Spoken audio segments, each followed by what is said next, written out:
کہ نہ ہمیں قرضے لینے کی ضرورت پڑتی ہے اور ہم اپنے اس ملک کے نوجوانوں کے اوپر ان کے تعلیم پہ خرچ کر سکتے ہیں, ہم علاج پہ خرچ کر سکتے ہیں. تو صرف اصل جنگ یہ ہے ٹیکس کیسے اکٹھا کرنا ہے. وہ پاکستان کو وہ پارٹی پاکستان کو وائبل بنائے گی جو اس ملک میں ٹیکس کلیکشن کرے گی اور کرپشن کا مقابلہ. Right. Any other questions from here? جی ادھر دیں ان کو. میں ایک آپ جب تک مائک پکڑتے ہیں میں بتاؤں دیر از اے کالر مائرہ آن لائن. جی مائرہ السلام علیکم. السلام علیکم سر. جی عمران خان آپ کی عدالت میں ہے, کیا سوال پوچھنا ہے آپ نے عمران خان سے؟ سر مجھے یہ پوچھنا ہے کہ یوتھ کو کیا ریپرزنٹیشن مل رہی ہے؟ کیا مل رہی ہے؟ اگر پارٹی کا ممبر بننا چاہتے ہیں تو ہم ممبر تو بن گئے لیکن ہمیں ٹکٹ تو نہیں ملا. ہم لوگ تو انہی پولیٹیشینس کو سپورٹ کرتے ہیں جو دوسری پارٹی سے تھے.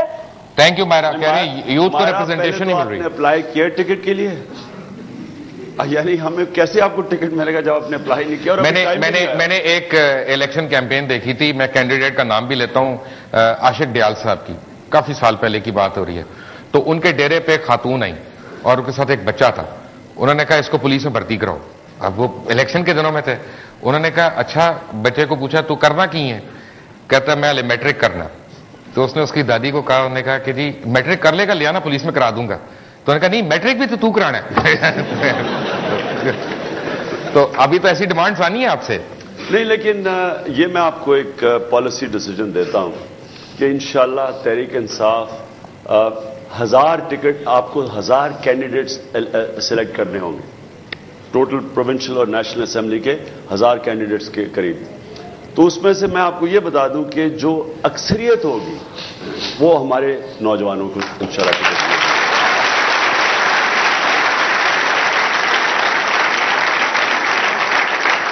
اچھا, اب گولڈی کو نوجوان کنسیڈر کرتے ہیں کہ نہیں؟ دیکھیں نا, جو میری عمر سے کم ہے وہ نوجوان. اچھا ٹھیک ہے. Question please. جی آپ نے جب اپنی سپیچ کی اس میں 2 پالیسیز کا ذکر کیا تھا, ایک جو ایس ایچ او وغیرہ تھے ان کو الیکٹڈ کرنے کا, اور دوسرا کمپیوٹرائزڈ کرنے کا, جو یہ پٹواری سسٹم ہے سارا. 5 سال کے اندر پاکستان تحریک انصاف یہ کیسے اچیو کر سکتی ہے؟ لوگ مطلب انبلیویبل لگتا ہے کہ آپ کو آج چارج دے دیا جائے, آپ کو تو شاید 2 سال سمجھنے میں ہی لگ جائیں گے کہ یہ سسٹم چلتا کیسے ہے. تو باقی 3 سال میں آپ کیسے یہ کریکٹ کر سکتے ہیں؟ Thank you. Good question by the way, good question. پہلے تو تھانہ دیکھیں, پاکستان میں آپ جب کہتے ہیں نا فیوڈلزم ہے, فیوڈلزم کیسے چلتی ہے؟ فیوڈلزم ایسے چلتی ہے کہ ایک طاقتور اپنا تھانے دار رکھوا کے اور اپنا پٹواری رکھوا کے اور اپنے علاقے کے اندر اپنے گورنمنٹ سرونٹس رکھوا کے لوگوں کو غلام بنا دیتا ہے. یہ انگریزوں کے زمانے سے, انگریزوں سے پہلے اس طرح کا فیوڈل سسٹم نہیں تھا. انگریز جب آیا تو اس نے, کیونکہ وہ تو آزادی نہیں دینے آیا تھا, وہ تو کنٹرول کرنے آیا تھا, تو اس نے کنٹرول کیا کہ اس نے بڑے بڑے ذمہ داروں کو پورا اتھارٹی دے دی اور ان کے ہاتھ میں سب کچھ چھوڑ دیا کہ وہ جو مرضی کریں اپنے علاقے میں, وہ ظلم کریں, جو مرضی کریں. جب تک انگریز کے تابع دار تھے وہ ٹھیک تھے. اور اس سے پہلے ایک بڑا ڈیسینٹرلائزڈ لوکل گورنمنٹ سسٹم چلا کرتا تھا اس برے صغیر میں.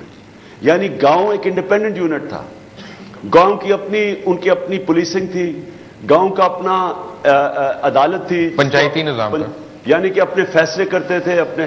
تو تقریباً ایک سیلف کنٹینڈ یونٹ تھا. جو آج مغرب کے اندر جو بہترین, اگر گورننس سسٹم ٹھیک ہے تو لوکل گورنمنٹ اچھی ہے. تو یہاں لوکل گورنمنٹ سسٹم کام کیا کرتا تھا.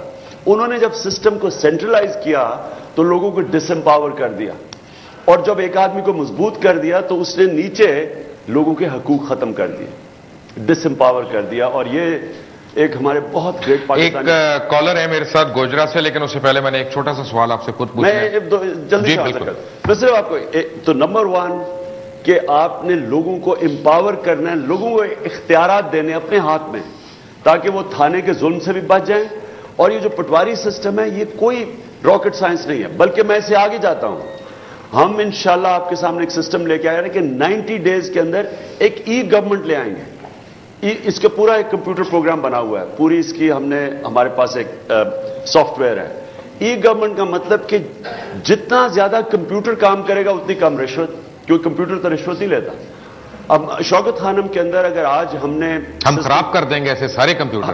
ہم نے آپ دیکھتے جائیں, ہم سارے خراب کریں گے. ہم نے اگر شوکت خانم کے اندر ایک سسٹم چیکس اور بیلنسز رکھے ہیں, اس کی وجہ یہ ہے کہ سب کچھ کمپیوٹرائز ہے وہاں. اور آپ حیران ہوں گے کہ ہم نے اپنا ان ہاؤس سسٹم بنایا ہے, ہمارا جو سافٹ ویئر ہے ان ہاؤس ڈیولپ کیا ہے. تو یہ پاکستان کے اندر اگر آپ کی نیت ہے, آپ لوگوں کو آزاد کرنا چاہتے ہیں کرپشن سے, ظلم سے, اس کا مطلب اس کے سسٹمز ہیں دنیا کے پاس, ہمیں کوئی نئی چیز ایجاد نہیں کرنی, یہ سب کچھ ہو سکتا ہے. رائٹ. ایک چھوٹا سا سوال میرا ہے اس سے پہلے کہ میں کالر کو آن لائن دوں, کہ حسین حقانی کو جو برطرف کیا گیا, کیا یہ صحیح فیصلہ تھا, غلط فیصلہ تھا؟ بالکل صحیح فیصلہ تھا, کیونکہ جو چارج ہے وہ بڑا سیریس ہے, اور اگر انویسٹیگیشن ہو رہی ہے, دنیا کے اندر کسی چیز کے اوپر جب انویسٹیگیشن ہوتی ہے کسی کو سسپینڈ کر دیتے ہیں, اور اس کا پوری طرح انویسٹیگیٹ کرنا چاہیے. کیونکہ دیکھیں الزام کیا ہے کہ ایک پریزیڈنٹ نے ایک ایمبیسڈر کے ذریعے میسج پہنچوائی امریکی فوج کے ہیڈ کو کہ جناب ہمیں پریزیڈنٹ کہے مجھے اپنی فوج سے بچا لو. اچھا, یہ صحیح ہے کہ آپ کو پہلے پتا چل گیا تھا تھرو آئی صحیح؟ تو پوچھ لینا, آج پوچھ لیتے سارے سوال. اصل میں آج کل بھیا ہوتی کھری بات ہے یہاں پہ. میں فکر نہ کریں, میں آپ کو کھری بات کروں گا. آج کل نون لیگ کو پتہ نہیں کیا شوق چڑھا ہوا ہے مجھے فائدہ پہنچانے کا. وہ بار بار کہتے ہیں کہ جی اسٹیبلشمنٹ ان کے ساتھ ہے. وہ جب یہ کہتے ہیں نون لیگ کے اور لوگ ہمارے سے بات چیت کرنے آ جاتے ہیں جوائن کرنے کے لیے, کیونکہ انہیں نہیں پتا کہ وہ ان کی پارٹی بنائی اسٹیبلشمنٹ نے ہے, جدھر پوائنٹ آؤٹ کریں وہ ادھر چلے جائیں گے. دیکھیں یہ ایکچولی فائنینشیل ٹائمز کے اندر پہلی دفعہ آرٹیکل آیا. اس فائنینشیل ٹائمز میں بڑا انہوں نے کلیئرلی انڈیکیٹ کیا کہ ایک پاکستانی ڈپلومیٹ ان امریکہ, وہ کون ہو سکتا ہے جس کو آصف زرداری ٹرسٹ کرتا ہوگا. تو وہ تو کوئی کتنی مشکل بات, کوئی مشکل ہے نا. اس کے بعد anyway caller from Gojra. جی السلام علیکم عابد علی صاحب. وعلیکم السلام. آئی ایم سوری, آپ کو میں نے بڑی دیر ہولڈ پہ رکھا ہے. جی تھینک یو ویری مچ سر. اور سب سے پہلے تو سر یہ ہے کہ میں عمران خان صاحب کو یہ کہنا چاہتا ہوں کہ گوجرا میں ماشاءاللہ تحریک انصاف جو ہے نا وہ پیپلز پارٹی اور نون لیگ سے بہت آگے ہے, نوجوانوں کو بہت زیادہ جو ہے.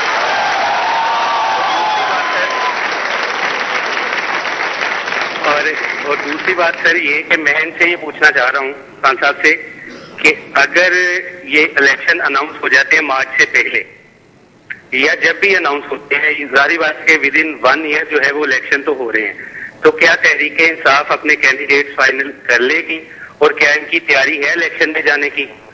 بس یہ میرا کوشچن ہے خان صاحب سے. Thank you Abid Ali, thank you. Actually سوال بڑا سمپل ہے اور بڑا ٹف ہے. آپ کی تیاری ہے الیکشن کی؟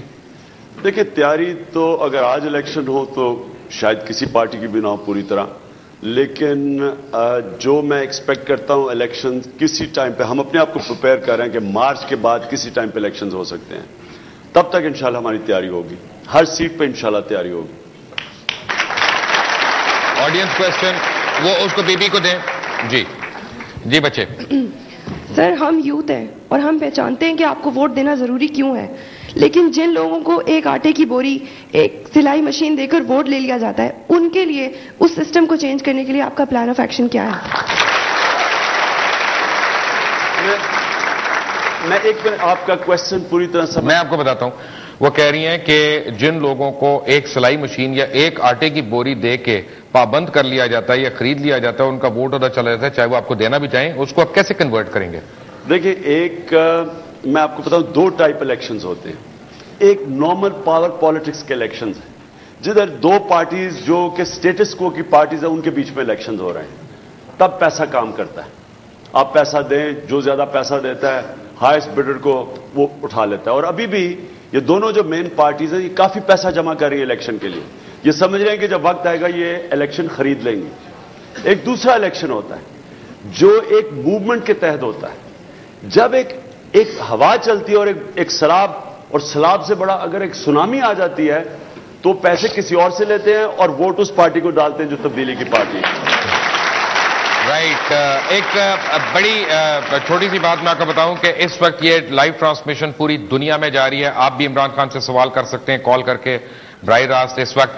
لیکن ابھی جو ہے آپ کو بتاؤں کہ ایک چھوٹا سا سوال, میں نے بریک لینی تھی لیکن بریک سے پہلے میں نے ایک بڑا چھوٹا سا سوال خان صاحب سے پوچھنا ہے کہ 2002 میں جو انتخابات ہوئے تھے نا, اس میں جو لوگ کاف لیگ میں گئے انہوں نے کہا ہم اپنے ضمیر کی آواز پہ گئے ہیں. بعد میں پتا چلا ایکچولی وہ جنرل احتشام ضمیر کی بات کر رہے تھے. تو اب جو لوگ کاف لیگ اور نون لیگ چھوڑ کے آپ کے پاس آ رہے ہیں وہ کس کی آواز پہ آ رہے ہیں؟ پہلے تو سب کو ایک چیز میں واضح کرنا چاہتا ہوں کہ جو بھی پالیٹیشین ہوتے ہیں ہر پالیٹیشین 2 نمبر نہیں ہوتا. اور دوسری چیز کوئی 3-4-5 نمبر بھی ہوتا ہے. کوئی نمبر بھی کئیوں کا اچھا نہیں ہوتا. لیکن آپ کو یہ سمجھنا چاہیے کہ ایک کنسٹیچوئنسی پالیٹیشین ہے. میں ذرا تاکہ آپ کے لیے آسان ہو جائے گا بعد میں کوشچنز کے لیے. اگر میں کنسٹیچوئنسی پالیٹیشین ہوں, میں نے انویسٹ کیا ہوا اپنے حلقے میں, مطلب کہ میں لوگوں کی شادیوں پہ گیا ہوں, فوتگیوں پہ گیا ہوں, میں نے گلیاں ٹھیک کروائی ہیں, تھانے سے لوگوں کو چھڑوایا ہے, میں نے ایک ووٹ بینک بنایا. میری طرف کیوں اشارہ کر رہے ہیں؟ مجھے تو نہیں چھڑایا, تھانے سے لوگوں کو چھڑایا. یوں کر کے دیکھے رہے. جب میرا ایک ووٹ بینک بن جاتا ہے, تو میں 100 دفعہ سوچتا ہوں کہ میں اب اگر اپنی پارٹی چھوڑ کے کسی پہ جاتا ہوں تو یہ میرا ووٹ بینک ضائع تو نہیں ہو جاتا. اس لیے ضروری یہ نہیں ہے کہ وہ کئی لوگ ہوں گے جو کہ تحریک انصاف کے لیے دل سے چاہتے ہوں گے تحریک انصاف کو, لیکن وہ خوف زدہ یہ ہوں گے کہ یہ وائبل نہیں, اگر ہم گئے تو ہمارا ساری ووٹ ضائع ہو جائے گی. لیکن آپ کو میں ایک بڑی حیرانی کی بات بتاؤں کہ آپ کا جو لاہور کا جلسہ تھا 23 مارچ کا, ہم نے اس کی کافی فوٹیج بنائی ہے, اور اس میں کافی ایسی یعنی فیملیز تھیں جن کے ہسبینڈز یا والدین جو تھے وہ سرکاری ملازمین ہیں, اور کچھ اپنا جو ہے وہ بڑے اعلیٰ عہدوں پہ فائز ہیں. Does that spell out a change?